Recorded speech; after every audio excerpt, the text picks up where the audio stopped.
Oh, looky here. It's the Jones Plantation novel. Yeehaw. To those who haven't heard, I wrote a novel version of the movie while we were shooting the movie to put back in all the things that didn't fit in the movie and didn't belong in the movie. So that now exists. Yeehaw. I'm going to do a deal where I do a signed copy of that and a signed copy of this for $40 total, which includes shipping to anywhere inside the U.S. No, I'm not doing the deal to anywhere outside of the U.S. at the moment because it's a pain in the neck doing international stuff and it costs $1 million and it's a pain in the ass. So it exists now. Yeehaw. If you go to thejonesplantation.com, you can buy it in bulk and there's some other stuff. I have like a case of them myself. But I wanted to do a video about a thing that actually relates to the book version of this. Of the movie. It also relates to the movie version. In the movie, as any of you who have watched it already know, Smith is the scheming, slimy deceiver. And when writing a book, you can get a lot more into the details of what people are thinking and how they explain stuff, and because it's just words anyway, there's no such thing as show, don't tell in a book. All you're doing is telling. It's just words. So one of the things I wanted to point out is very relevant to the ongoing ridiculous fiasco of arguing over which crook should be on the throne, like people do over and over again. And in the novel version, Smith actually explains why you need multiple choices to give the illusion that the people have some say in the matter, but you also need to keep those choices sort of close to each other. And this is something that it actually took a long time to occur to me, so I can't blame people too much for not thinking of this. What is the likelihood that you're going to have two parties, like Democrat and Republican, that are always so close to even throughout the country that it switches back and forth over and over again, like for generations? What's the likelihood that that will happen just by accident? Basically none. If the population was like 55% kind of conservative Republican-ish, and the Republican Party kept putting up candidates who were in that philosophical realm, they would win every time. 55% wins every time. But they don't win every time, and neither do the Democrats. It goes back and forth. That is by design. Yes, it is absolutely a conspiracy, because if it was a little bit lopsided and one side would always win over the other, people would stop paying attention. They'd stop caring about the elections. They would realize it doesn't matter. It's a foregone conclusion who's going to win because there's that slight imbalance. So what is the likelihood that you're going to get two parties that represent two, you can barely call them philosophies because they're not. They're just stupid authoritarian mush, but that are so close that it keeps going back and forth. And this is a thing that voters fall for over and over and over again. Smith explains why. And they don't even notice that, like you look at Trump followers and they're like, we have to vote for Trump, otherwise it's going to be Biden. And, Biden supporters go, we have to vote for Biden, otherwise it's going to be Trump. Do any of you, regardless of which, if you vote for either party, do any of you think there is any non-zero chance at all that your party is going to win from now on? Like, you're going to have this really important election that you simply must vote in, and then Trump's going to take power, or Biden, or whoever. I don't care what clown you're voting for. And then from then on in, it's just going to be your party controlling the House and Senate and the White House from here on in, federal level, state level. Yay, victory, you win. You don't really think that's a possibility, do you? So it isn't a matter of your party wins, their party loses. It's a matter of both parties take turns, like they've done for your entire life and for your parents' entire life, if they happen to be in the country at the time. They take turns abusing you. And it always goes back and forth, and it has to go back and forth so that you're duped into thinking that your vote makes any difference whatsoever when it doesn't. It's just they're marching along left, right, doing their authoritarian BS by design, but they have to keep it close enough on purpose so that you think the vote matters at all. So, for example, if one party, let's say the Democrats are sort of too far ahead, they're too in favor, well, they'll just push a whole bunch of authoritarian stuff that'll offend a bunch of people, and then a bunch of swing voters who like think they're independent and they're just the ones making it go like this are going to be so upset. Oh, how could you do that? Now we're going to vote Republican so that those crooks can stomp on us for a while. Then we'll vote Democrat, and it'll go back and forth like it always does over and over and over again. And you'll have two sets of voters, Democrats and Republicans, screaming at each other. And the whole time, both sets of political parasites will be robbing and dominating both of them constantly, nonstop, forever, until they learn to think outside that box. And they don't even notice. They don't notice that a vote for a Republican is a vote for a Democrat. And a vote for a Democrat is a vote for a Republican. You're not just going to get your guy there, we're done, he's emperor for life. It's going to go back and forth. You know that. We have how many 100 years illustrating that obvious reality? And it's not even just in this country. But here, it's really dang obvious that it goes back and forth. So if you're out of desperation, this is the most important election of our lifetime, we have to vote for, whichever crook you think is slightly less bad than the other crook. The other crook's going to get power again. You know that, right? You don't really imagine that this time you're going to vote so hard for one guy that the other party is never going to have power again. You don't think that's a possibility, do you? Because it isn't. So you're voting for both sides. You're just voting for them to take turns abusing you.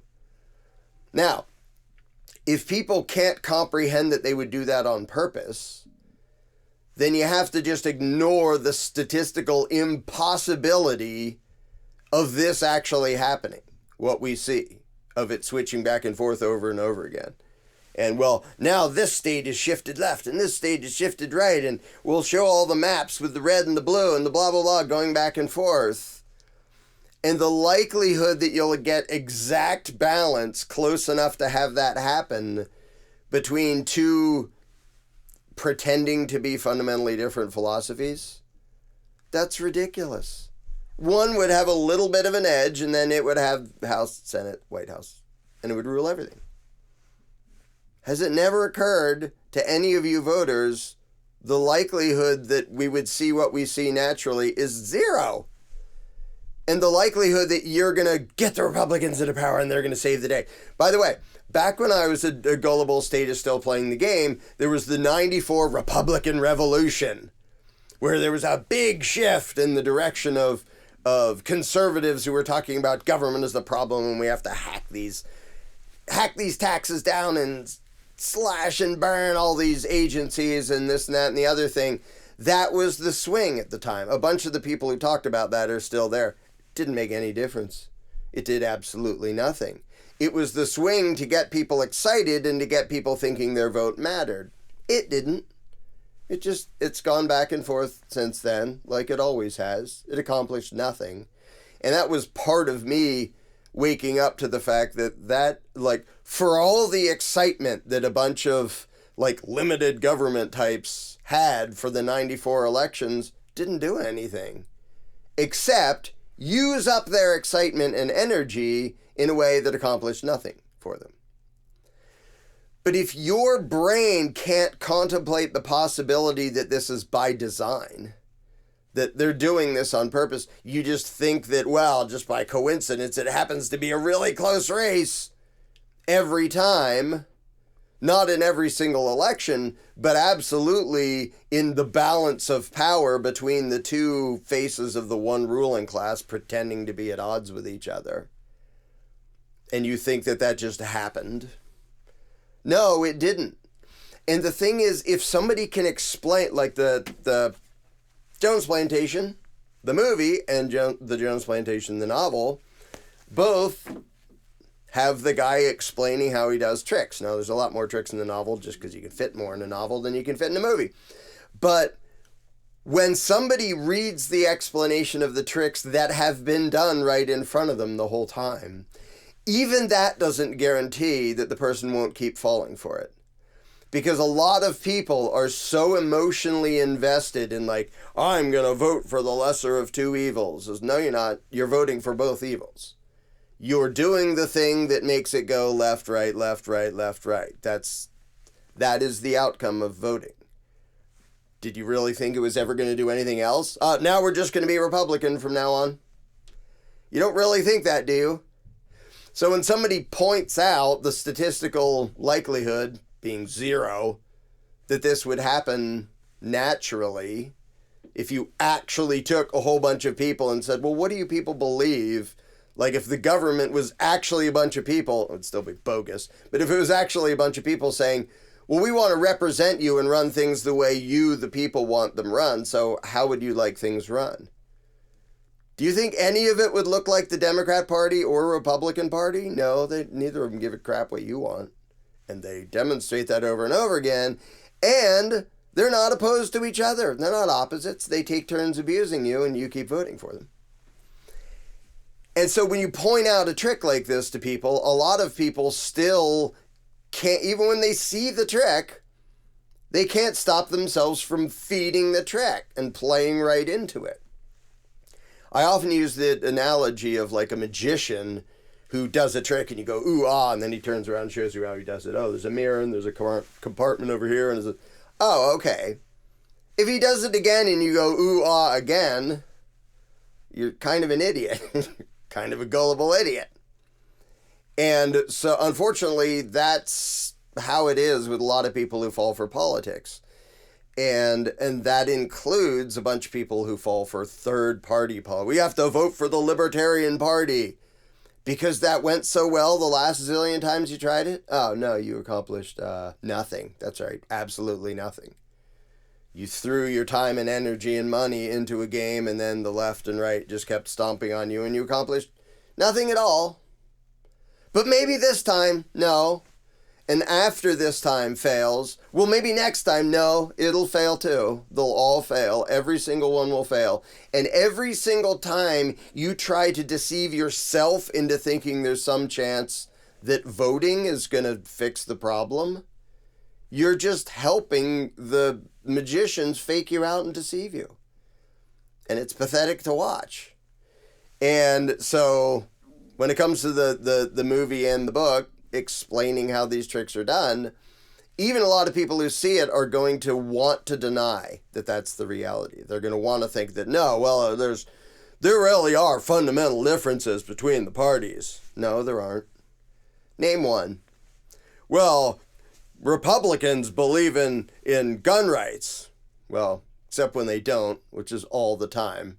They don't actually have anything like a principle on that issue or any other. But they believe in lower taxes. Lower than what? Lower than whatever there is right now, except even given the chance they don't really lower anything. They'll temporarily tinker with stuff, so a few people win and a few people lose. They're still robbing you blind, so they obviously don't believe that it's bad to rob you. They absolutely believe in robbing you exactly the same as the Democrats do. They just bicker about the ways and the exact amounts of who exactly is going to be robbed for these next 2 or 4 years. But don't worry, it's going to go back to, and you're going to get robbed again. I mean, a lot of times, even their tax cuts are, there's a time limit on them.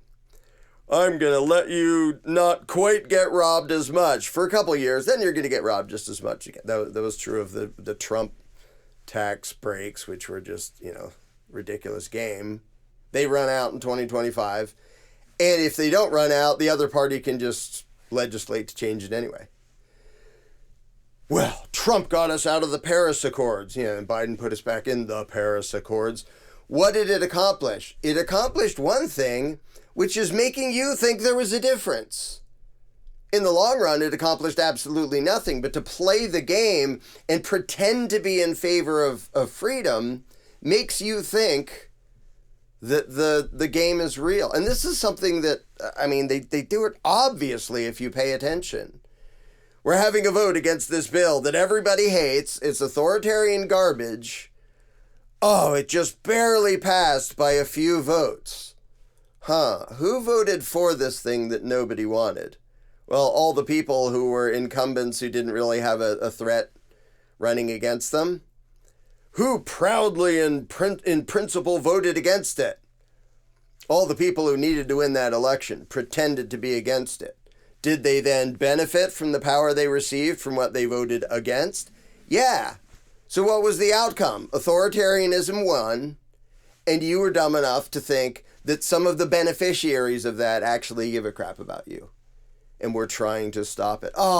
We tried so hard, but we didn't quite have the votes. So authoritarianism won, and all the people who voted for or against it in government benefited. And you lost. It was at the expense of your prosperity and freedom and all that fun stuff. They all benefited, but some of them tried really hard to oppose it.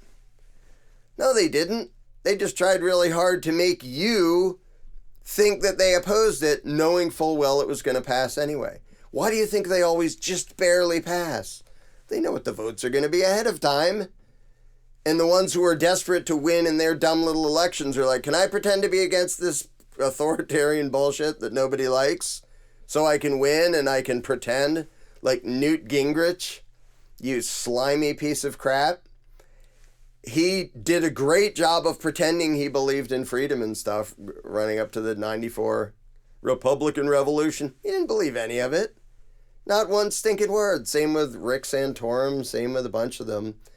And I still remember them because their rhetoric, back when I was a stupid statist who thought the game was legitimate, was really good. They say the things that make people vote for them. Then they do whatever the hell they want to increase their power. And what are you going to do about it? Well, I might vote against you in a few years. They don't give a shit.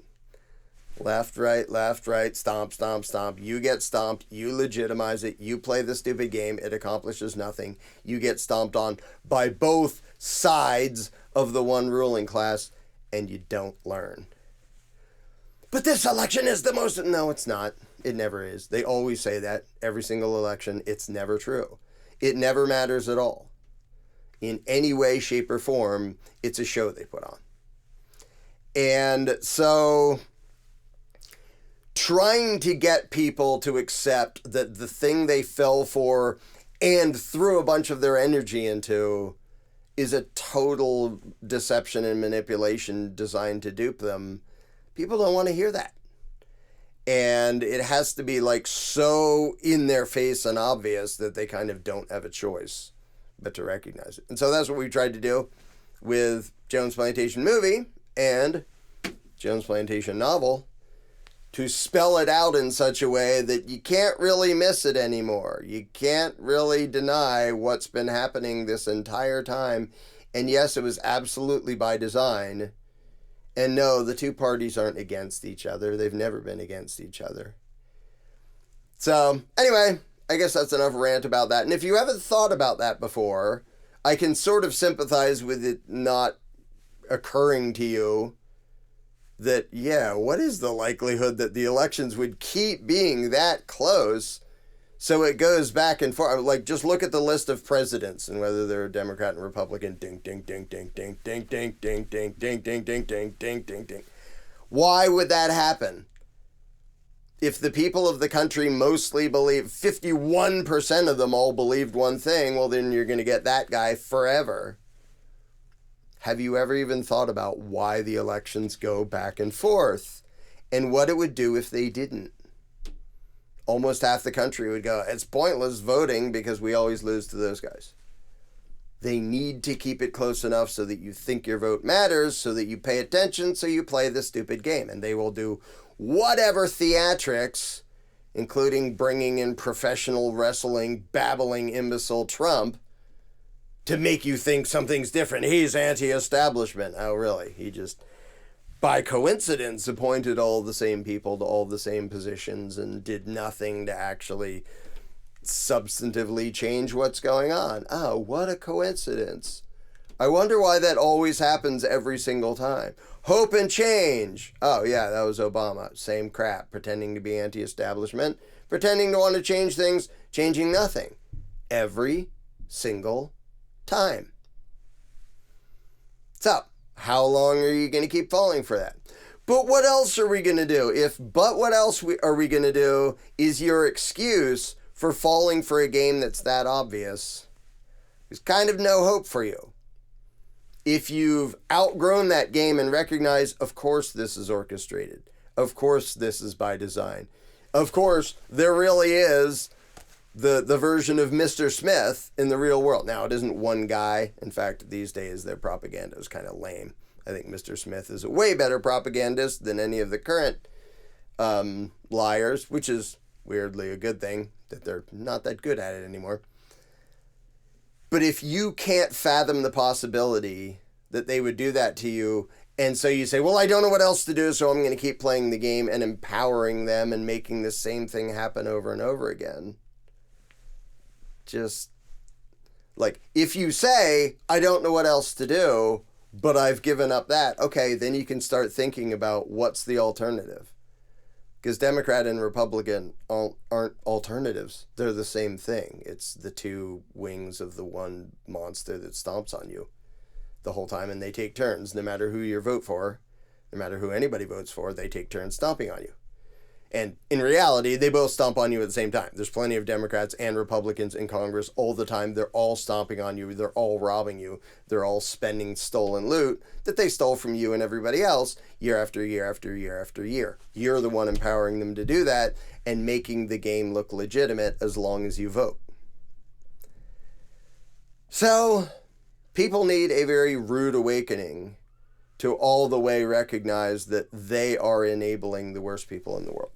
And so I hope this book does that. So once again, novel is just now out. I will do a deal where a signed copy of each of these for a total of $40, which includes me mailing it to anywhere inside the U.S. I'm not doing this deal outside of the U.S., so don't ask me. And once again, January 20th, we will be having the red carpet premiere of Jones Plantation in L.A., with me and the director and a whole bunch of cast members and all sorts of fun stuff out there. So I'll see some of you there. And some of you, I highly suggest this. I'm very proud of this book. I do not suggest this as the first thing to give to your statist family member or friends if they're not ready to think about it. Because it's direct head-on running over the concept of authority with a tank. If somebody's capable of thinking and having a discussion, cool, go for this. I absolutely recommend this or the movie for people who've never thought about any of it, because it's designed to use a fictional story to sort of throw them into a position where they can't help but start thinking about it. And then, if they start thinking about it and having discussions, then you can throw this at them or all sorts of other stuff. But yeah, I'm doing that deal. I will do that deal for, I don't know how long. I'll just decide at some point when the deal is over. It'll at least be a couple days. $40 for a signed copy of each of them sent anywhere inside the U.S. Yeehaw! And keep in mind, if you're someone who has outgrown statism, how difficult it is for most people. It was for me, probably was for you, to get your brain outside of the template of, well, we vote for them and it's not a democracy, it's a representative republic and there's limits to blah, blah, blah, blah, blah, mythology, and the end result is you get one giant gang of parasites pretending to be against each other, stomping on you, robbing you, and controlling you. That is the outcome of politics. That is always the outcome of politics. And if you want to help nudge people out of that, you need to find ways to have them see behind the curtain of how democracy and constitutional republics and politics and all of that actually works. So for that, I highly recommend Jones Plantation, movie, novel, whatever. Yeehaw. Have a fabulous day.